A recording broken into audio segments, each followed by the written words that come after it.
Olá,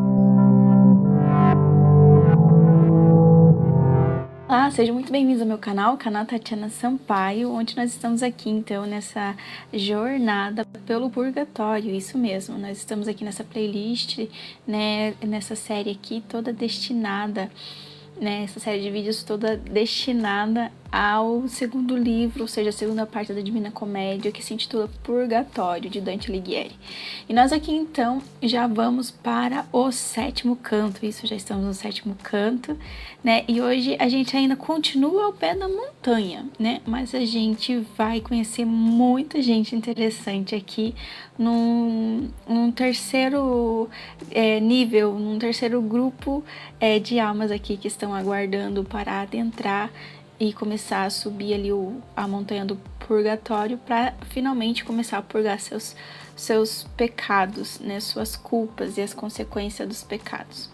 Então vamos lá para a introdução do canto. Como sempre, eu trago aqui a contextualização, o simbolismo, o significado, a chave de leitura para a melhor leitura e compreensão daquilo que Dante está querendo expressar no seu canto, ok? Canto 7. Sordello, ao saber que aquele que abraçou é Virgílio, lhe faz novas e ainda maiores demonstrações de afeto.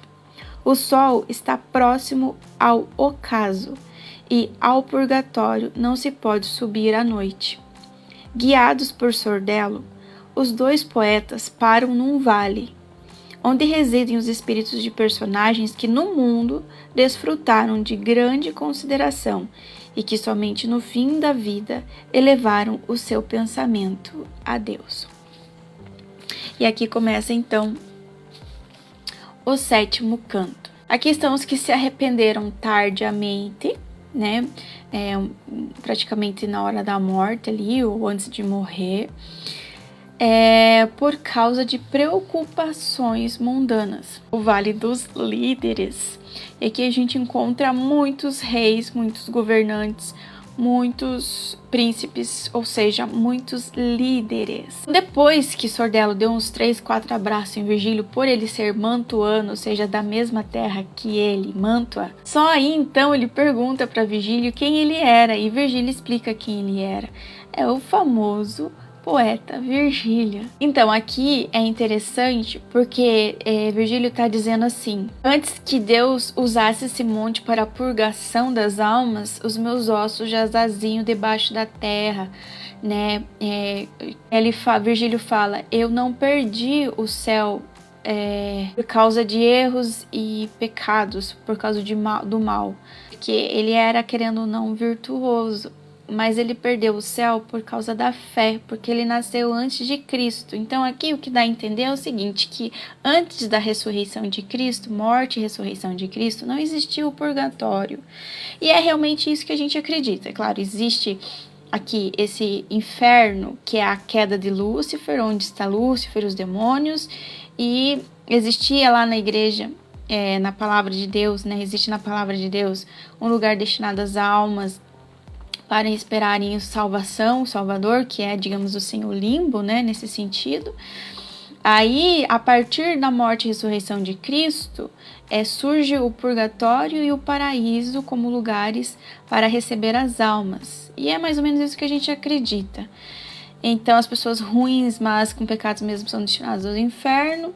Aqueles que estavam no limbo e que mereciam a salvação foram, então, salvas por Cristo, né? Se lembra que lá no terceiro dia, Cristo desceu, antes do terceiro dia da ressurreição, Cristo desceu à mansão dos mortos e daí ressuscitou no terceiro dia.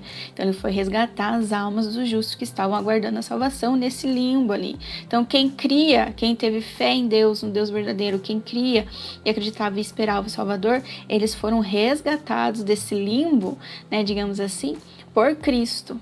Ou seja, foram salvos. Daí Cristo ressuscitou no terceiro dia. Aqueles que não, como Virgílio, porque Virgílio morreu antes de Cristo, né? Ele viveu lá na época de, acho que 71 a 19 antes de Cristo. Ele morreu em 19 antes de Cristo. Então, foi morto, né? Morreu nesse sentido. Não foi morto, não. Ele morreu na época ali do imperador Otaviano.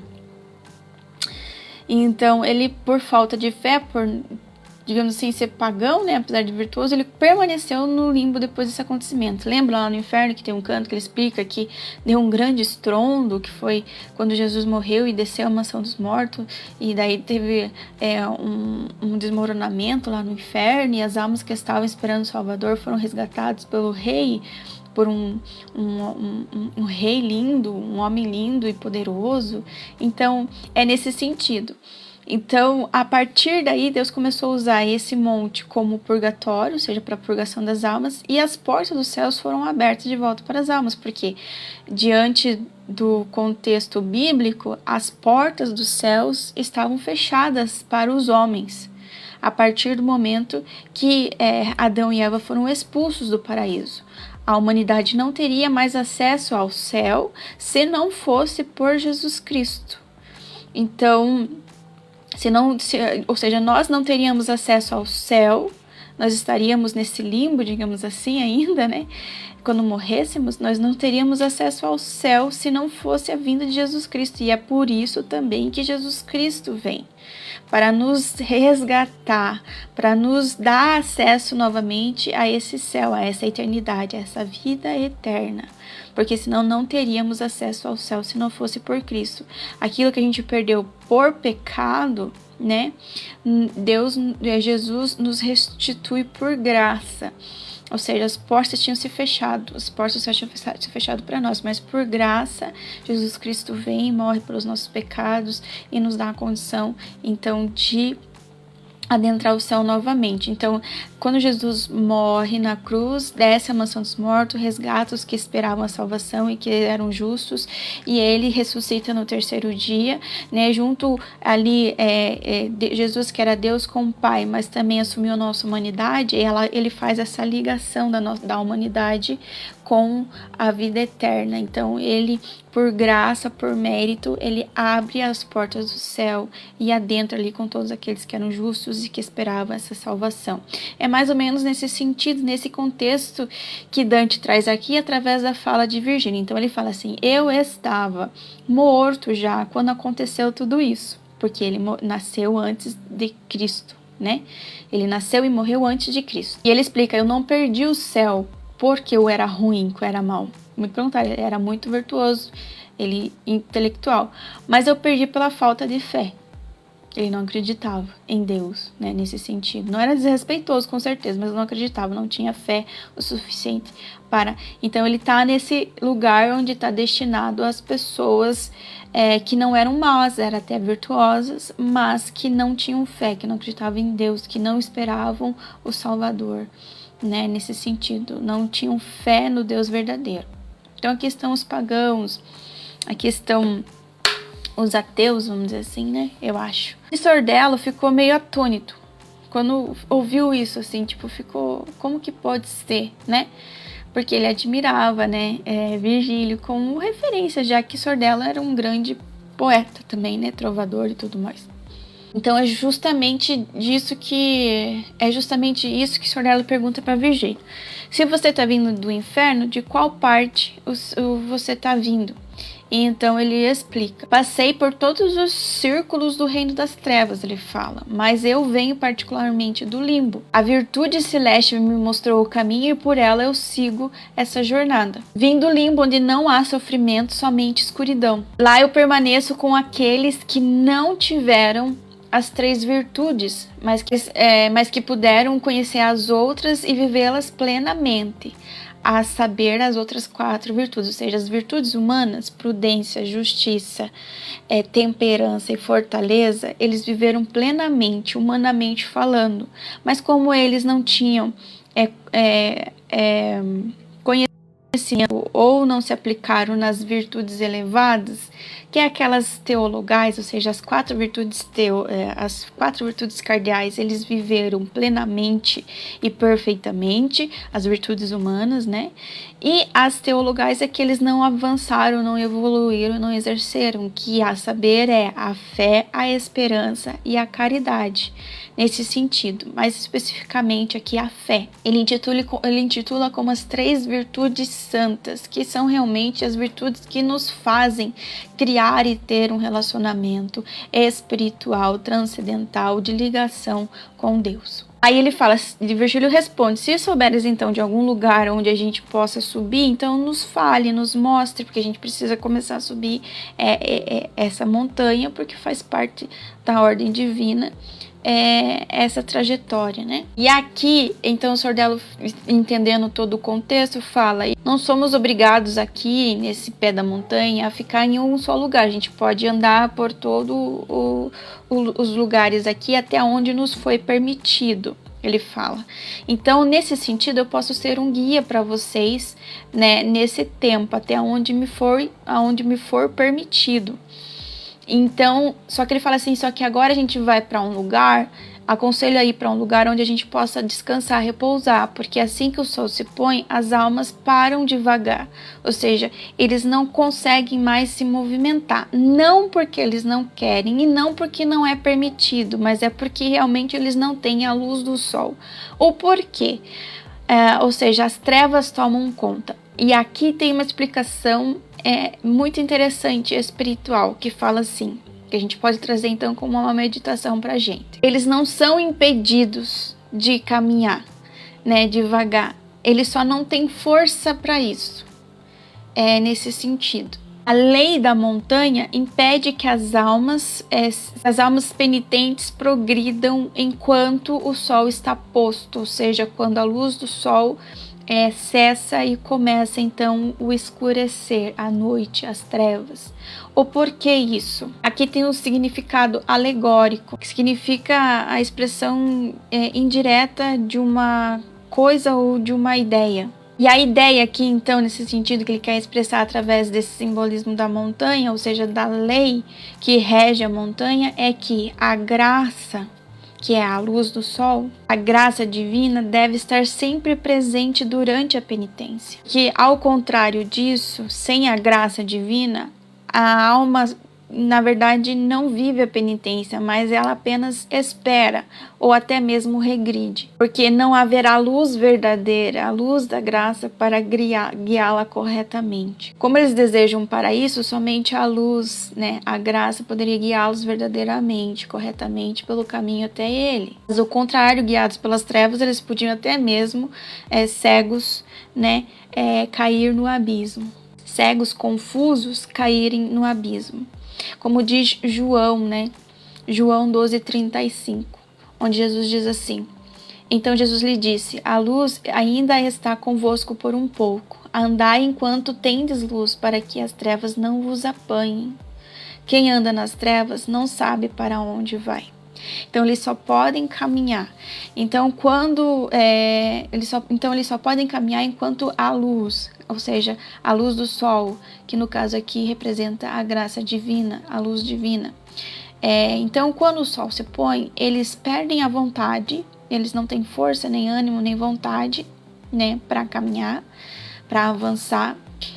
E eles são tomados pelas trevas, né? Então, nesse sentido, como a graça divina, como uma força, como um bem, como um ânimo para que eles progridam, e também como uma luz para realmente guiar corretamente o caminho. E assim eles não se iludem, assim eles não tenham medo, eles não tenham vergonha, eles não tenham medo nem confusão, e por acaso errem o caminho e caem no abismo, né? E é só a luz divina mesmo, né? A luz da graça divina pode iluminar o caminho certo, já que o destino é o paraíso, onde lá rege eternamente, perfeitamente a graça divina. Então o Sordello pega e encaminha eles para um vale, onde eles possam então descansar, passar a noite, esperar o sol nascer novamente, para que eles tenham ânimo, eles tenham força, eles tenham luz, e eles possam então seguir e progredir ali no caminho até a entrada do purgatório em si. E então o Sordello leva eles para o vale, o terceiro vale, que são o terceiro vale, o terceiro nível ali, né, onde eles estão, onde estão os líderes, né, que morreram, que estão ali porque se arrependeram tarde, mas por preocupações mundanas. Então ali estão os vales dos príncipes, que são os líderes foram mais atentos às suas obrigações políticas do que propriamente às suas obrigações e deveres espirituais. Eles estão ali reunidos, como preocupados com as coisas mundanas, eles ainda continuam preocupados conversando sobre os temas que eles tinham em suas vidas lá na vida terrena, né, no caso. Mas aqui é um vale de um jardim com brilho, com flores, com cores assim, que nem a mais bela pedra preciosa aqui da terra poderia imitar. Então é um lugar muito bonito, onde estão todos reunidos ali conversando e também cantando a Salve Rainha. É o hino da igreja, né, provavelmente latim, gregoriano ali, que é, na verdade, a Salve Rainha, que é uma oração, o hino da igreja criado no século XI. Então aqui está o terceiro nível dos que se arrependeram tardiamente antes da morte, nesse sentido. Os primeiros mudaram de ideia na hora da morte, e morte violenta, repentina, súbita. Os outros deixaram para a última hora por causa da preguiça, e aqui esses estão aqui por causa das preocupações, das ocupações mundanas, ou seja, das obrigações do mundo aqui, né? Então a gente vai ver os príncipes e a gente vai ver os líderes da época. E aqui tá um grupo assim reunido de um monte de homens realmente. E ali o Sordello vai indicando quem é quem. Então aqui a gente vai ver, sentado nesse grupo aqui de líderes, né, que se atentaram mais às obrigações mundanas, às obrigações políticas do que às espirituais. E daí morreram nesse sentido, né, se arrependendo na última hora, né, na hora da morte. Então, aqui nós vamos ver o imperador Rodolfo. O imperador Rodolfo foi imperador da Alemanha e deu início à dinastia Habsburgo. E ele também foi rei do Sagrado Império Romano. Ottokar II foi rei da Boêmia. O rei Venceslau IV foi filho do Ottokar II e assumiu o trono por pouco tempo. Esse Venceslau tinha a índole de ser uma pessoa pacata e mansa. O gordo é Henrique de Navarre, pai da Joana, que é esposa de Felipe IV o Belo. Ele foi rei de Navarre. Ele é o gordo porque diz que ele morreu justamente porque foi sufocado pela própria gordura. O espírito que de nariz achatado é Felipe III, o ousado. Ele era rei da França e foi derrotado por Carlos de Anjou, ou seja, o primeiro, né? E morreu logo em seguida, um mês depois. O mal da França é o Felipe IV o Belo. Ele é filho de Felipe III com Isabel de Aragão e genro do Henrique de Navarre. Foi pai de 3 reis da França que o sucederam. Ele era hábil como político, tinha um poder agressivo, né, quase a tirania. O Felipe IV o Belo teve diversos desentendimentos com a igreja. Começou lá com o Papa Bonifácio VIII.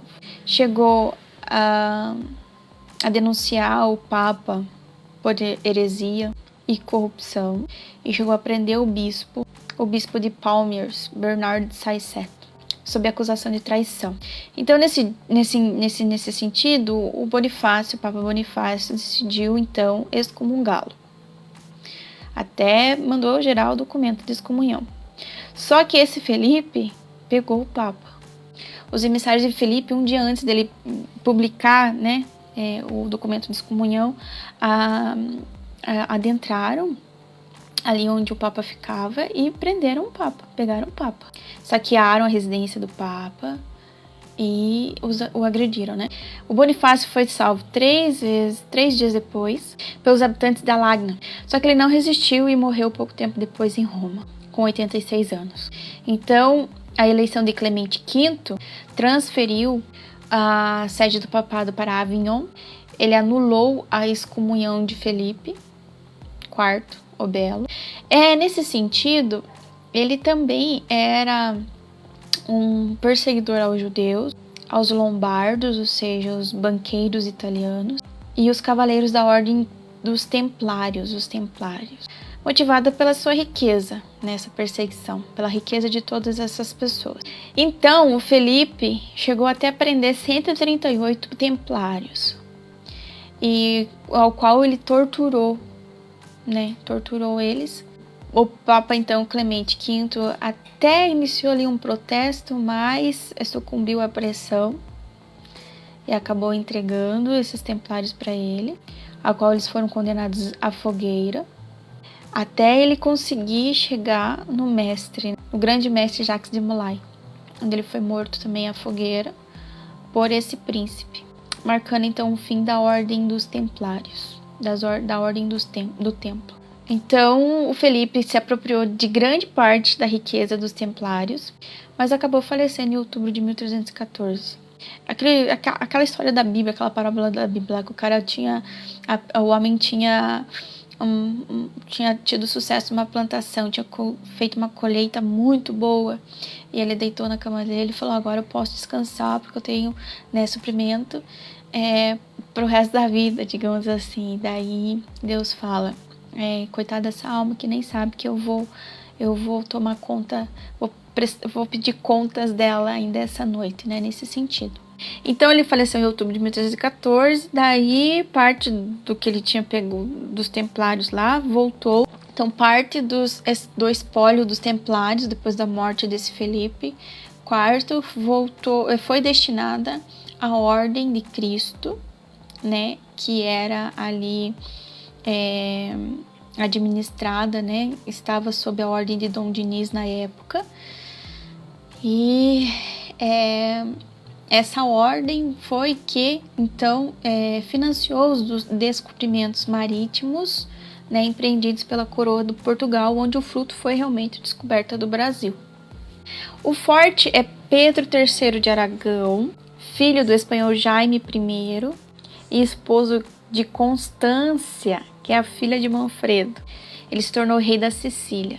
Por que o forte? Porque ele é chamado de o Forte Pedro III de Aragão, porque ele que fez parte ali da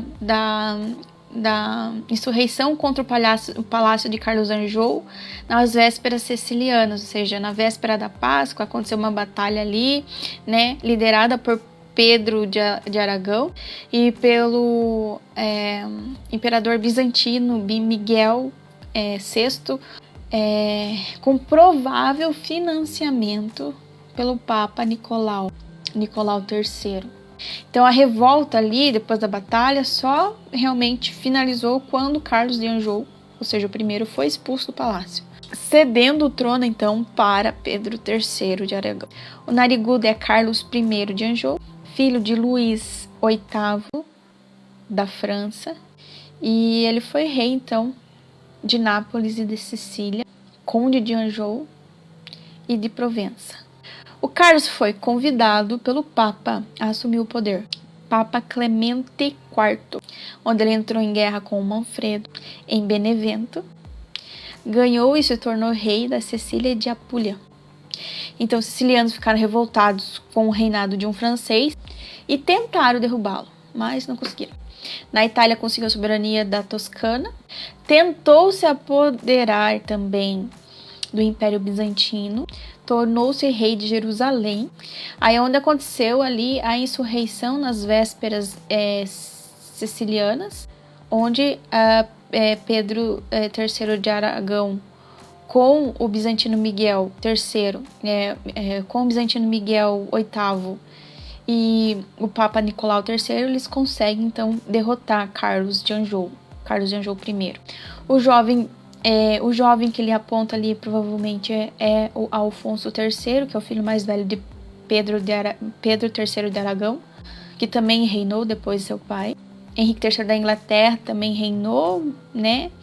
Mas ali, até mesmo por Sodero, ele é muito criticado por ser um rei preguiçoso e covarde. Rei da Inglaterra e duque. Ele é rei da Inglaterra e duque da Aquitânia. A Batalha de Benevento, que a gente já ouviu falar aqui. Vamos explicar? Então eu vou dar uma lida aqui referente àquilo que eu achei referente a essa batalha, né?